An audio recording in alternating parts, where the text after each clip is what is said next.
A transcendência é o pão da vida. Ela é o apogeu, o ponto máximo do pós-humanismo, do transhumanismo. O ser humano passou muito tempo sendo humano, ao ponto de que ele já não tem muita coisa para ver ali. Ele já viveu muita experiência, já conquistou. O que difere um ser humano de um animal é a capacidade de conversar e estender as suas ações. O ser humano é capaz de planejar, é um salto quântico de consciência, né? De um animal ao humano. O ser humano é capaz de criar um tecido social. Se você for olhar mesmo nas antigas civilizações do Egito, você não encontra centenas, milhares de... Você até encontra, né? Manadas na natureza, enxame de abelha, cardume de peixe, né? Manadas de mamíferos você até encontra pela natureza, mas eles não transformam o ambiente. O ser humano constrói, cria complexidade, cria tecido social, né?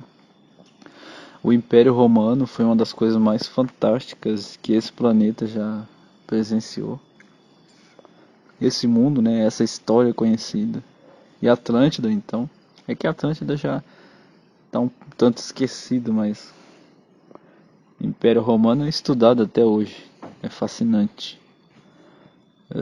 E a Atlântida será estudada também, porque a Atlântida já é a transcendência. Em termos de sociedade, de coletividade, Atlântida é a transcendência. E a transcendência é o pão da vida. O homem precisa de transcender como os animais precisam da vida desesperadamente. O homem precisa transcender. Porque o homem, ele domina sobre o reino animal. Então ele é como se fizesse pouco caso da vida, até mesmo. Porque ele mata animais direto, ele manipula, cultiva, transforma, domina, reina, né? Os líderes. Satisfaz, né? Cria. Ele precisa transcender, ele precisa de mais, é da natureza humana. E quando você olha a virtualidade, eu penso que a virtualidade, é, os, que, o, a gente poderia falar dos videogames, mas vai muito além disso, né? As tecnologias, o reino da luz ali, com o Steve Jobs, com os computadores e tal, poder projetar numa tela uma experiência, né? Quem acompanhou Black Mirror deve lembrar que é uma série maravilhosa, se não acompanhou deve ver obrigatoriamente. Tem um episódio na primeira temporada que as pessoas têm o computador dentro da mente delas. E ele fica com o olho branco assim e ele começa a repassar tudo que ele viu, né? Tudo que ele vê durante o dia inteiro fica gravado na cabeça dele em formato de vídeo. Aí ele chega com o controle assim, um negocinho na mão que eles têm, né? Um chaveirinho, e passa pra TV e avança, volta. E mostra pra todo mundo na TV as coisas que ele viu, como foi o dia dele, tipo assim. Daí os caras ficam vendo a reunião do carinha lá, que foi constrangedora. Enfim. Mas aí tem um filme na Netflix que se chama Anon. Anon, com N. E é muito interessante. E ele está em cima dessa técnica. O filme inteiro tá dessa tecnologia, sabe? Só que não tem nem controle, chaveirinho, não tem nada. Ele faz tudo com a mente. Ele para e, e acessa, faz uma ligação para qualquer um, uma chamada de vídeo, a qualquer momento. Eu tô com o olho aberto aqui olhando para o horizonte, ninguém sabe o que eu tô fazendo, eu tô conversando com outra pessoa, só eu tô vendo ela. E aí nesse filme tem uma hacker que ela consegue sumir. Ela apaga o arquivo dela, do sistema geral, e você não enxerga ela. Só quando ela permite. Aí ela vai, atende as pessoas, por exemplo, se a pessoa quiser sumir com uma memória, uma coisa que ela viveu, ela vai lá e some, ganha um dinheiro, e some da vida da pessoa, apaga os registros, tudo. Tem uma cena bem interessante que o cara tinha perdido o filho dele, e ele gostava de ficar olhando uma imagem que ele tinha do filho dele. Todo dia ele ficava olhando, ele era meio obcecado. E quando a menina descobre lá que, que ele tá investigando ela pra se vingar dele, e nem a ela, na verdade. Você vai assistir o filme que vocês vão entender a brisa, é muito interessante. Mas aí some o arquivo do menino, ele não consegue acessar mais. É muito interessante. Tem uma cena muito boa, que ele tá no metrô e tá vazio os trilhos. Tá vazio, e ele tá olhando assim, ele mete a carona e tá olhando. De repente vem um trem e bate no braço dele e joga ele longe. Tipo, ele não tava enxergando o trem. O hacker apagou o trem do olho dele. Ele não viu, do ouvido, tudo, dos sentidos, sabe? A tecnologia tá nos sentidos. E aí hackeou e ele tá contando pros colegas dele e fica difícil de acreditar, né? Tipo, esse metrô não tava aí. Quando eu tava lá, ele não tava. Então imagina que ponto chega, onde os sentidos estão conectados à tecnologia. O que não é possível fazer. É aquela coisa que o Bob fala, quando chegar nesse ponto, a realidade vai ser de fato onde todo mundo estiver junto, unido por alguma coisa. Senão ninguém sabe mais o que é real. Não existe realidade.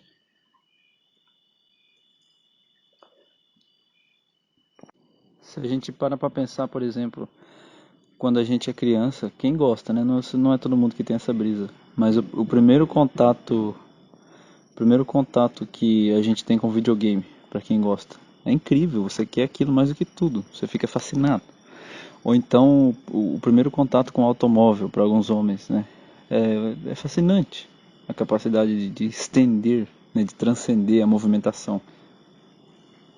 O videogame também é uma forma de ter uma experiência que antes você não podia. Como eu estava falando com o Douglas hoje, o videogame é um lugar para você extravasar a imprudência, né? Onde você pode exercitar a imprudência. Você pode ser imprudente que nada vai acontecer.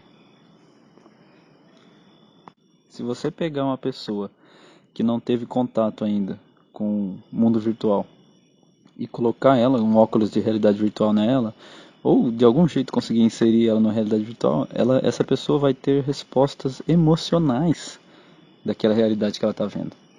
Nós que estamos acostumados, a nossa resposta é bem menor. Mesmo assim, a gente está jogando um jogo ali, a gente sente adrenalina, né? Eu já fiz alguns posts sobre o mundo virtual, a importância dos jogos, né? Você tem também respostas emocionais. Você tem que tomar decisões ali que na vida real você teria que tomar também. E você pode exercitar a sua imprudência, ver o que, é que vale a pena e o que, que não vale. E se você for olhar na vida, tudo é quântico, sabe? No videogame você pode alterar o nível de dificuldade.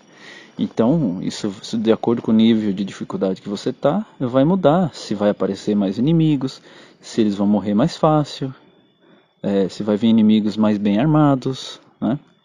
Se você também vai morrer mais fácil, vai aguentar menos dano.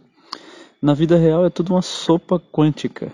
O que vai definir num conflito? Se você vai ter mais sorte, se você vai conseguir acertar mais tiros, se os seus inimigos vão perceber você naquele momento ou não, se os inimigos vão conseguir se organizar melhor para te acessar, para te atacar. Tudo isso é uma sopa quântica, isso está conectado com a consciência superior, né? Com a vontade de Deus. É uma coisa vibracional também. O videogame ele é muito mais lógico. Você que está acostumado com a lógica, as suas sensações são menores, né? Mas a vida real, o que vai definir também a tua sorte? O nível de dificuldade. A dificuldade ela está intrínseca, né? Por isso que na vida real se deve fazer, numa estratégia de guerra, se deve fazer um estudo estratégico antes de tentar um assalto, uma invasão.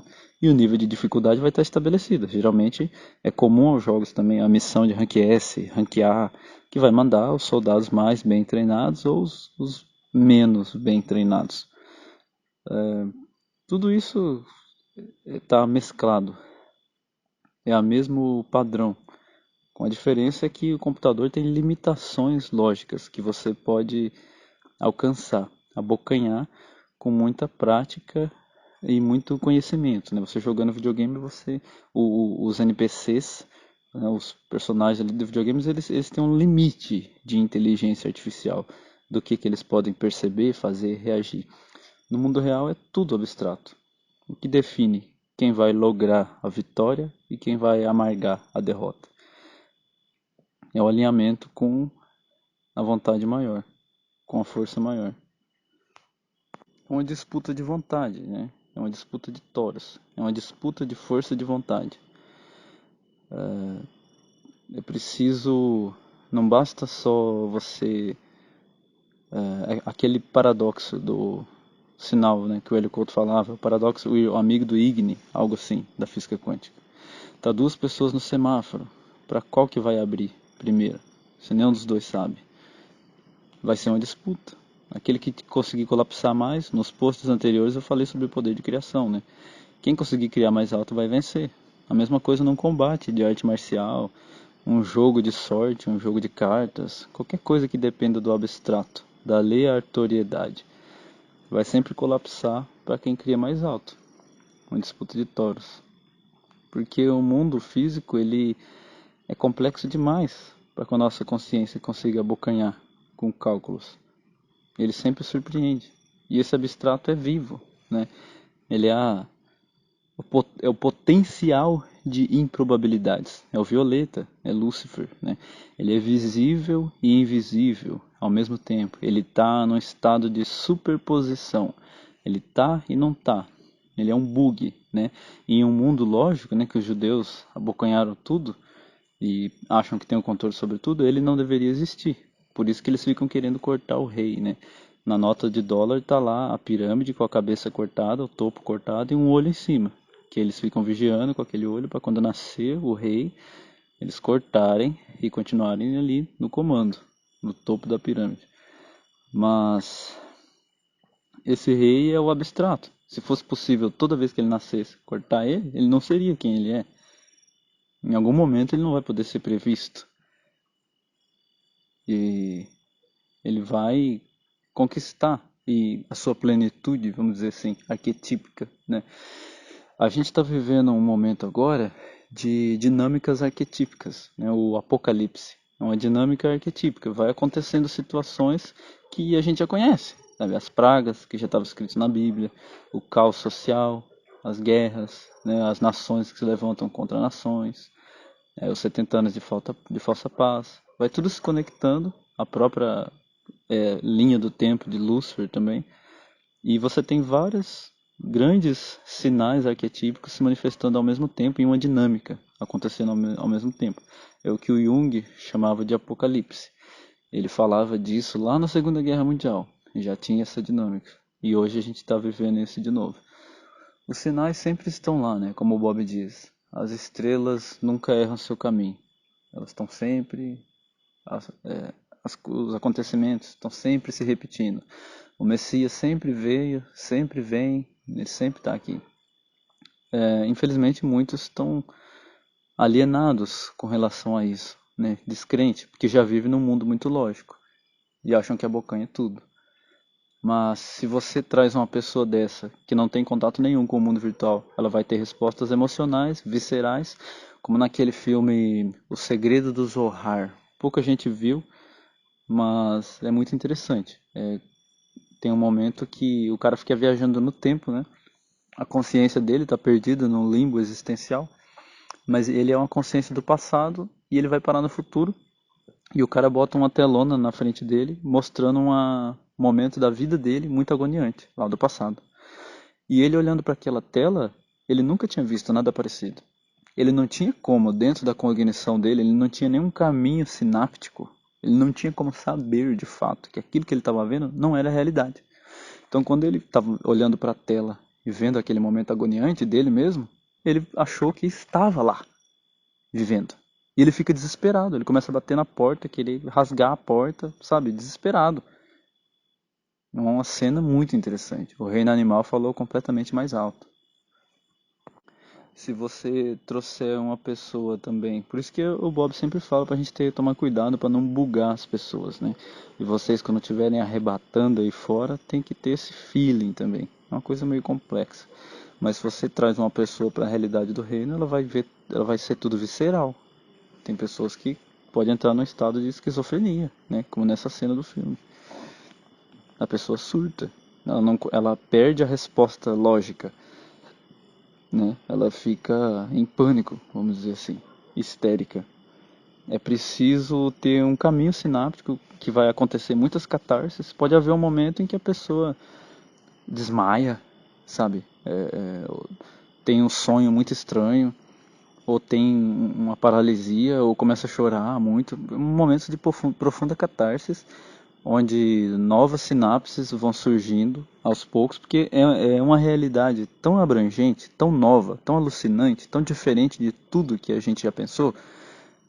Por mais que algumas pessoas dediquem a vida a estudar a Bíblia, a querer saber de Cristo, das profecias, quando eles realmente se deparam com a verdade, ela é tão grandiosa, tão alucinante, que a pessoa não tem sinapses, ela não tem como encaixar aquilo na realidade dela. Então, cada um de nós sabe o que é isso, a catarse que a gente tem que ter para aos poucos compreender a verdade, aceitar. A gente tem que entender esse caminho e ajudar os outros a trilharem também.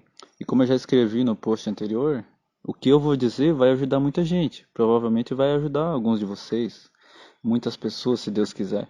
Mas algumas pessoas não vão conseguir entender o que eu falo. Elas precisam da síntese que vocês vão fazer ainda. Então, alguns de vocês podem e irão fazer isso em algum momento, das mais diferentes formas. Geralmente é com o verbo, né? A essência de ser um humano é o verbo. É com o ser humano que surge o verbo e começa a surgir tudo na Terra. O registro, a memória. A memória só é possível, da forma que a gente conhece, ela só é possível com o verbo. Senão é como a memória de um animal. Ele sabe que certos lugares ele não pode ir, senão ele morre.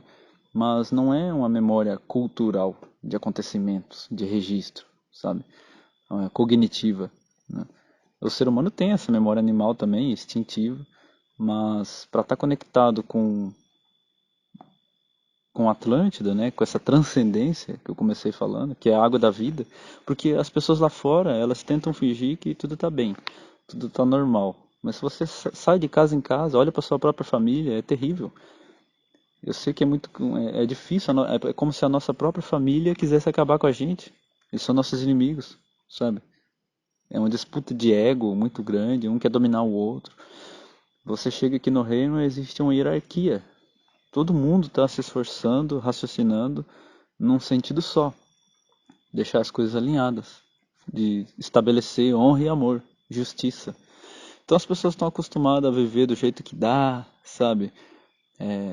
Com mentirinhas aqui, mentirinhas ali, e hipocrisia, né? Hipocrisia aqui, hipocrisia ali, falsidadezinhas, mini falsidades. E que lá no teatro é normal, é como se você precisasse disso até para viver, senão você vai virar um louco, como eu, e muitos de nós aí que nunca conseguiu viver aí, que detesta viver aí, que nós temos a sensação de que a nossa família nos odeia. A nossa família quer acabar com a gente, imagina os outros, né? É nós contra o mundo. Então é uma realidade muito diferente. Você chega aqui, você percebe que ainda tem o que limpar, ainda tem catarse. É o que eu sempre falo, você pode ter passado anos estudando na escola. Isso vale para todos. Quando você chega aqui no reino e começa a conviver, você percebe que você não entendeu praticamente nada. Você ainda tem muito o que entender. É uma nova vida. Agora imagine quem nem estudou, quem nunca quis saber de nada. É um choque. A pessoa não tem rede neural. Ela não tem como compreender. Tem que ser uma coisa aos poucos, né? A nossa própria vida e obra já vai ser isso para muitos. Mas é preciso também um trabalho de síntese, né? Você assimilar. Uma vez eu fiz um post sobre assimilação também.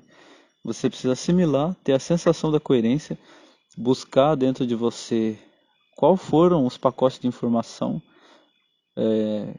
na ordem que foram, né, que causaram essa sensação em você e buscar transmitir, porque as pessoas que estão conectadas com você, que são seu corpo coletivo, né, elas vão também começar a despertar com o mesmo caminho sináptico que você teve.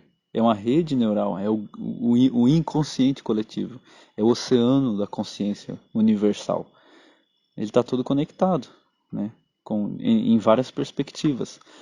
Cabe a cada um de nós uma autoanálise, começar a refletir sobre como foi e começar a mostrar para os outros. Não adianta você querer que você, aquela sensação que eu falei antes, quando você entende a verdade, você acha que tem que falar para o mundo, que o mundo precisa saber, que é muito óbvio. E você sai, vai querer gritar. Tem até o filme A Última Tentação de Cristo, um filme muito bom. Ele chega, dá um sermão, ninguém tá nem aí, entendeu? Todo mundo começa a bater boca com ele. Não é, não é como se arrebatasse, era o próprio Cristo. Ele subiu lá, falou, falou, falou, todo mundo ficou, sei lá também, sabe? Não foi aquele arrebatamento assim. Com o tempo ele foi se desenvolvendo e virou o mestre com milhões de seguidores. Mas porque já é o próprio corpo de Cristo, né? E aí os 12 apóstolos e tudo. Enfim, assista o filme também, é um filme bastante interessante, A Última Tentação de Cristo. Mas imagine que você não é esse núcleo consciencial, esse ponto central. Você não é Lúcifer, você não é Cristo. E provavelmente, né, porque só tem espaço para 12 apóstolos, você também não vai ser um dos apóstolos. E mesmo que você seja, para os apóstolos a coisa é bem diferente do que para o Messias. Mesmo que você fosse um apóstolo, ou no caso de você não sendo, e você sendo, por mais que você não seja um dos 12, você também pode ser um apóstolo. Qualquer pessoa que esteja levando o evangelho, as boas novas, a verdade, é um apóstolo. A sua perspectiva vai reverberar, vai sintonizar a sua parcela do corpo coletivo. Muitas pessoas vão entender, vão ter você como referência, mas outros não. E aí tem que aceitar e achar isso normal, sabe? Não querer ser o Justin Bieber, sabe? O Michael Jackson, sei lá. Querer ganhar o mundo, sabe? Querer ser Cristo, né? Uma estrela, uma disputa por brilho, né? É como eu já falei, a tua vontade tem que ser uma torcida para Deus. Você tem que aceitar que a sua vida, eu falo isso por mim. Eu sei que a arrogância, né, a vaidade é difícil refletir sobre isso, mas eu falo por mim. Eu vivia nas trevas. Eu era e ainda sou, não ligo muito para isso, não Zé Ninguém. Uma pessoa que não sei ninguém no sentido que ninguém me conhece, ainda sou, né? Mas de importância. Eu também não estou dizendo que eu sou tão importante assim, mas antes de conhecer o Bob, de ter essa verdade toda, eu vivia no limbo. Eu não era nada, eu sabia, era uma sensação angustiante, sabe? A minha existência era medíocre, tanto fazia, né? Mesmo eu tendo canal e ter iluminado a vida de algumas pessoas, já tinha milhares de pessoas, tinha mais de 1000 pessoas que assistiam os vídeos. Mas teve um momento que eu falei, olha, eu não sei como que teve gente que ficou ofendido. Que eu falei, eu não sei como que vocês assistem esses vídeos aí. Porque eu não conseguiria. E tanto foi na época que eu parei de fazer o canal. Quando eu decidi parar de fazer os vídeos, eu raspei até a cabeça. Aí, enquanto eu raspava a cabeça, eu estava escutando o Bob falar. Quando eu terminei de raspar a cabeça, teve a treta do canal, o Bob perdeu o canal. E nos próximos 2 dias seguintes, eu tive que fazer um vídeo careca defendendo o Bob, defendendo a hater, defendendo tudo. Né? Que vida louca, né? Que fita, hein, irmão? Então eu que dentro da minha pequenez ali, né? Esquecido ali na minha pequenez, insignificância, do nada tive um papel importante. Uma grandeza muito grande, muito maior do que eu poderia sonhar no meu sonho mais louco. Só que dentro desse quadro, desse reino, mesmo o Bob falou isso uma vez, eu achei muito bonito, eu já repeti também. Mesmo que fosse para ser uma plantinha na janela de alguém no reino, já é muito mais do que eu seria naquele mundo. Então a gente tem que ficar contente e agradecer qualquer papel que a gente possa ter no reino, porque ninguém é digno. A gente ganha por misericórdia, né? Jamais pode haver disputa por brilho, fazer por querer o brilho, né? Apesar de todo mundo ter uma carência muito grande de brilho, porque a própria família quer pisar em cima da gente, né? Imagina os outros. Mas é preciso, quando você começa a compreender Deus, enxergar Deus em tudo, né? Aquela frase que eu adoro do Krishna: aquele que me vê em tudo e vê tudo em mim, estará sempre comigo e eu sempre com ele. Quando você começa a ver Deus em tudo e ver tudo em Deus, você vira uma torcida para Deus. Você já vai deixando a sua vontade pessoal, o seu ego, mais de lado. É natural. A sua força de vontade ainda existe, porque você tem que criar alto. Se você não criar alto, você não se mantém. A sua força de vontade é no sentido de realizar a obra do reino, fazer o que você tem que fazer, ser útil, sabe? Arrumar um jeito de ser útil. Ficar pensando em coisas boas, importantes que você pode fazer e conseguir fazer, executar, né? Você precisa traçar um comando. É como um computador, você cria um script, decido que vou fazer, quero fazer, consigo fazer, tá tudo alinhado. Aí como vou fazer? Cria um script e sai fazendo. E faz, coloca em prática. Sabe, se for uma coisa muito importante, vai começar a aparecer uma zica, vai querer não dar certo, vai aparecer um obstáculo, vai ficar meio difícil, mas aí vai do tamanho da sua força de vontade. E pode ser que chegue um momento que você perceba que não é para fazer também. Precisa ter maturidade, compreensão, né, discernimento para saber o que dá para fazer, o que é melhor fazer, o que não é. Porque a ânsia por querer ajudar também pode fazer você atrapalhar. Por isso tem que estar sintonizado. Geralmente quando você atrapalha é porque a tua vontade ficou maior, a tua vontade pessoal própria ficou maior do que a torcida que você deveria ser para Deus, né?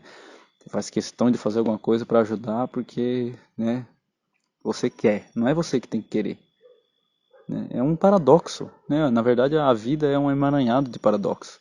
É o autorama da luz, é o paradoxo que cria o movimento. A gente vive de paradoxos.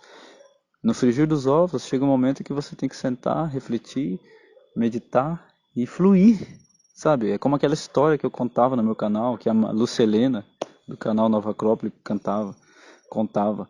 Tava todo mundo subindo a montanha e tava um velhinho, os caras foram ver o velho, né? O mestre. Eles foram ver o mestre e chegou lá, era um velhinho, bem velhinho, bem fraquinho. E aí o velhinho chamou eles para dar uma volta. Eles estavam subindo a montanha e estavam indo uns caras tocando uns porcos assim.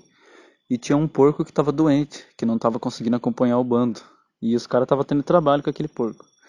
E aí tava indo os dois jovens aprendizes junto com o velhinho, né? Passaram naquela cena, o velhinho simplesmente pegou o porco, colocou nas costas e subiu. O porco tudo sujo, né? Colocou nas costas. E os discípulos ficaram olhando e não entenderam nada. Falaram, mas como assim? Por que ele fez isso? Será que ele é o mestre mesmo, né? Que falaram pra gente? Muito estranho. Chegou lá em cima, eles estavam indo embora, já eles voltaram, eles não se aguentaram. Voltaram e perguntaram, ô mestre, responde só uma coisa pra gente, por que você pegou aquele porco nas costas? E o mestre respondeu pra eles, que porco? O mestre nem lembrava. Tipo, não foi uma coisa que ele fez, ah, vou pegar esse porco aqui, porque, né, por algum motivo, né, eu vou pegar o porco. Não teve motivo. E às vezes tem, se você for procurar na lógica, tem. Pô, ninguém ia carregar o porco, ninguém ia fazer nada. Ia deixar o cara ali sofrendo. Era o certo a fazer, ele quis fazer, tudo bem, mas ele nem lembrava do porco. Porque para ele era o natural a se fazer, era o óbvio a se fazer. Ele simplesmente fez, ele nem pensou. Aquela outra história que eu conto também, que eu estava tendo uma experiência psicodélica com um amigo, e uma experiência até traumatizante, que um dia eu posso contar detalhes, já contei para algumas pessoas. Mas um amigo meu estava muito na bad trip, sabe? Tava tendo uma experiência muito ruim, eu tive que ficar segurando a minha, eu e um outro amigo, para cuidar dele. E teve um momento em que ele já estava sem roupa, já estava descontrolado. Acabou com a nossa brisa virou cuidar dele, né? E teve um momento que eu fui dar água para ele e ele mordeu o copo, como se fosse um chocolate. Ele quebrou um pedaço e mordeu e engoliu junto com a água. Ele achou que o copo era uma comida, sabe? De tão alto que ele estava. E por isso que eu falo, toma cuidado com o enteógeno. O enteógeno é uma coisa muito perigosa. Todo respeito, todo cuidado pode ser pouco. Então, prudência, muita prudência, se for mexer com isso. Aí, no que eu vi essa cena, eu enfiei a mão dentro da boca dele e tirei o vidro. Tirei pra fora. Aí, no outro dia, conversando com um outro amigo que estava junto, ele falou assim, cara, se ele quebrou aquele copo daquela grossura com tanta facilidade, imagina o que ele não faria com o seu dedo. Você já pensou? Ele me perguntou. Aí eu respondi, olha, eu não pensei. Não pensei em nada, porque se eu tivesse pensado, eu não teria feito o que eu fiz. Se eu tivesse pensado, eu ia ficar com medo. Ele falou, não, vai arrancar meu dedo fora. Eu não. Porque você não pensa.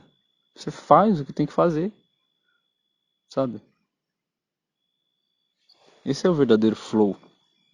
E ele acontece se você tiver uma vontade genuína, honesta. É natural. Não precisa forçar nada. E tem que vivenciar, né? E graças a Deus, temos o sol nascendo todo dia para vivenciar, para praticar. Aí vai de cada um. Se deseja transcender ou não, né? O transcender é quando você percebe que você já está fazendo, sem nem perceber. Aí você transcendeu. Que antes você talvez estaria preocupado, pensando o que fazer. Uma coisa que eu gostava de falar antes, você decide que vai querer ajudar as pessoas. Agora você vai ficar bonzinho, vou transcender, né? Vou, como o Valdo Vieira falava, a maxi-fraternidade, né? Universalismo. Eu vou transcender agora, vou ser uma consciência evoluída, vou, né, viver em prol do universo. Vou sair ajudando todo mundo, toda oportunidade de ajudar que eu tiver, vou fazer. Aí você sai na rua, sei lá, e não acha nada pra fazer. Olha em volta na sua casa, não tem nada pra você fazer. Aí tem um tio teu que precisa que você carregue um. Tem um tio que precisa que você pegue a enxada e corte o mato da casa dele. Ah não, esse tio é meio folgado, né? e carpir ainda. Nossa, imagina, os vizinhos vão me ver carpindo, né? Esse tio aí, mó folgado, eu vou carpir, ele vai mandar eu levar o lixo, vai ficar me dando serviço, eu vou perder mó tempão, que eu podia estar ajudando, né? Sei lá. Entendeu? Porque queria ajudar, mas daí não acha o que fazer. Não é engraçado? Quer dizer, até pra ajudar, e às vezes você não tá ajudando, tem mais essa. Que aí você vai lá carpir o quintal do seu tio e o teu tio é um cuzão. Que ele vai ficar rindo da sua cara, vai ficar zombando de você, porque você tá carpindo o quintal dele, não vai te dar nada e vai te continuar te esnobando, sabe? Um cuzão que não merece. Quer dizer, mesmo quando você decide fazer o bem e ajudar, você ainda precisa que Deus mostre pra você onde é, como é pra você fazer.